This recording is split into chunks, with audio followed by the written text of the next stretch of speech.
Hello everyone. We present our project ImpactQuant, which focuses on analyzing market volatility during natural disasters. The aim of this project is to understand how events like earthquake, cyclones, and heat wave influence stock market performance. We study how different sectors and companies react to these events and whether the impact is consistent or varies across industries. For this analysis, we have used two datasets. The first dataset, it contains information about natural disaster, including date, type of disaster, and location. We have scrapped this dataset from this Wikipedia website. Now, our second dataset contains stock price data of major Indian companies from different sectors with daily values such as open and close prices. Both datasets were cleaned by correcting data formats, removing missing values, and ensuring consistency. After that, we linked the dataset using disaster date. For each disaster, we analyzed stock prices for a short period before and after event. Based on this, we calculated the percentage change in stock price and used it to understand the level of impact on each company and sector. This resulted in final dataset that shows how stock prices reacted around each disaster event. We have used Power BI to present the analysis in visual format. The dashboard includes key summary values such as average market change, maximum price drop, total number of disasters, sectors, and company considered. The line charts show how market changes over the time, helping identify pattern across different periods. The bar chart comparing disaster type shows how different events affect the market differently. The heat map highlights each sector responding to different type of disaster, making it easy to identify which sectors are more sensitive. Another chart shows company-wise average change, helping us to observe which companies are more affected. The donut chart shows the proportion of different disasters in dataset. The impact distribution chart shows how many cases fall under higher or lower level of impact. This visuals helps to clearly understand the relationship between natural disaster and stock market. From this analysis, we observed that natural disasters do influence stock market behavior, but the impact is not the same across all sectors and companies. Some sectors show stronger reaction, while others remain relatively stable. This helps in understanding market sensitivity and can be useful for analysis and decision making in such situation. So right now we are on the dashboard, which gives a complete overview.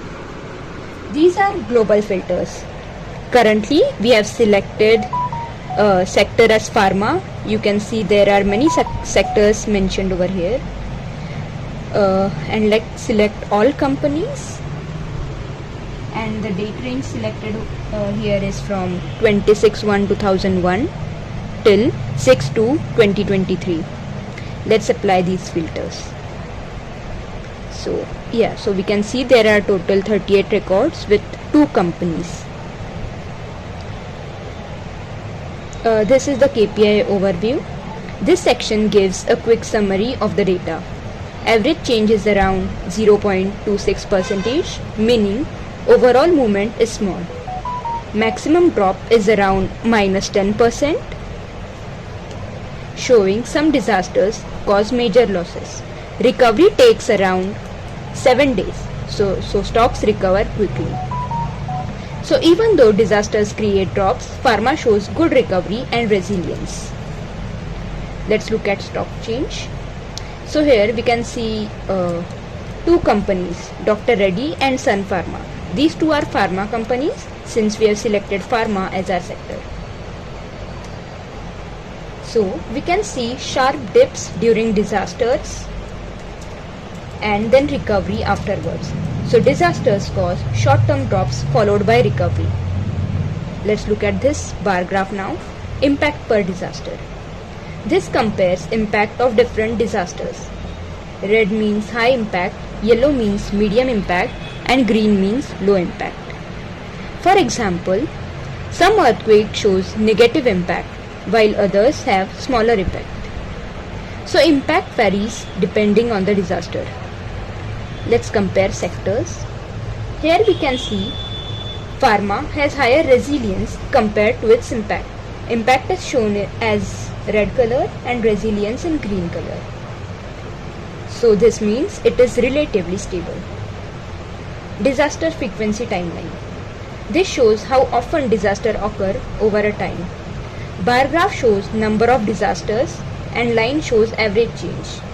We can see that even when disasters increases, impact does not always increase. Location impact. This shows impact based on different locations. For example, some regions have many events but low impact, while others have fewer events but higher impact. So impact depends on location as well. These are auto insights. This section automatically generates important findings. Example, largest drop, around 10% due to an earthquake. Best recovery seen in Sun Pharma. Most common disaster is earthquake.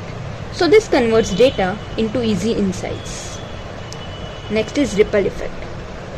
This shows how disasters create chain effects. For example, earthquake affects pharma sector. This is the final data table. This is the filter dataset used for all graphs. So every visualization is backed by real data. So overall, this dashboard helps us understand disaster impact, recovery behavior, and market trends in pharma sector. This is the model diagnostic section of our project where we evaluate the performance of our machine learning models. The goal of this module is to analyze how well our model predicts disaster impact on stock prices, understand key influencing factors, validate both classification and regression performance. So these are the global factors. On the top, we have global factors, which allow us to apply the same filters across dashboard, EDA, model, and future prediction. We can filter based on all these things. So let's filter. We have selected company as all, section also all, then event type is all, and everything. So let's apply filters. So uh, currently the model is trained on 331 rows and we are using random forest classifier plus regressor.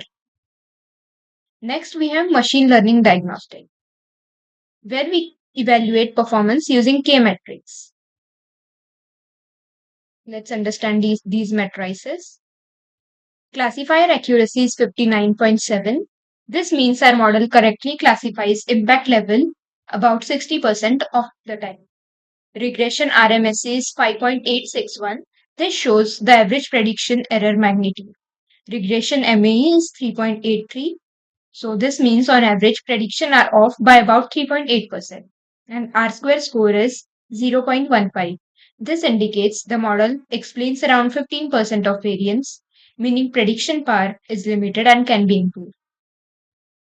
This shows that while the model captures some patterns, there is still scope for improvement.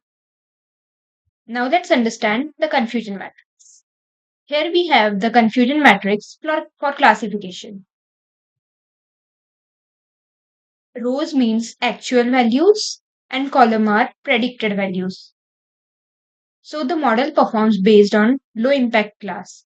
It struggles with medium impact classes. There are misclassification between medium and high, as you can see in the graph. So this indicates class imbalance and overlapping features, making it harder for the model to distinguish higher impact events. Next is impact class balance. This bar shows the distribution of impact classes. Low impact is very high here, medium is moderate, and the highest impact is the least one in this case. This confirms class imbalance, which is one reason why the model performs better on low impact prediction. Next is feature importance. The first one is classifier. Here we analyze which features influence classification decision. Top features are before price, year, disaster type, location. The interpretation we can get from here is this tells us that the stock's previous price and the time of event play a major role in determining impact classification. The next feature importance is of regressor. This shows feature importance for predicting the exact percentage change. Top features are before price, location, year, and disaster type. This means geographic and temporal factors significantly influences the magnitude of stock price change. Actual versus predicted graph. This scatter plot compares actual versus predicted values. This explains x-axis is the actual change percentage, y-axis is predicted change percentage, and the red line is perfect prediction. The observation that we can get from here is points are scattered far from the line. This means low prediction accuracy, which aligns with the low R square. Next is residual distribution. This histogram shows residual errors, which is actual minus predicted. Observations are mostly centered for near zero, as you can see here, but spread is wide. This means predictions are somewhat unbiased but not very precise. These are the top classifier drivers. This table lists the most important features numerically. Top drivers are before change, year, disaster type, location. We can conclude from here that these features have the strongest influence on classification outcomes. Here on the right side is top regressor drivers. This table is similar to the left side and it shows top features affecting regression predictions. Top drivers include before price, year, location, disaster type. So these factors directly affect how much stock prices change after disaster.